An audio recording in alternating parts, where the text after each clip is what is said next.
আজ যেটা ঠিক মনে হচ্ছে আগামীকাল সেটা ঠিক নাও হতে পারে। আজ যেটা মনে হচ্ছে প্রচণ্ড ভুল সেটা আগামীকাল একদম সঠিক হতে পারে। এটাই জীবন।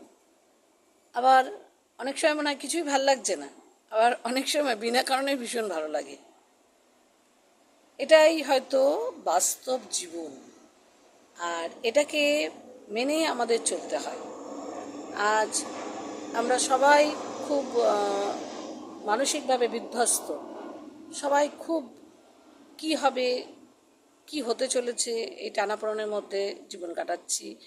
মানসিক একটা প্রচণ্ডভাবে একটা চাপ নিতে হচ্ছে সবাইকে, কারণ আমরা প্রত্যেকেই তো একে অপরের উপর নির্ভরশীল।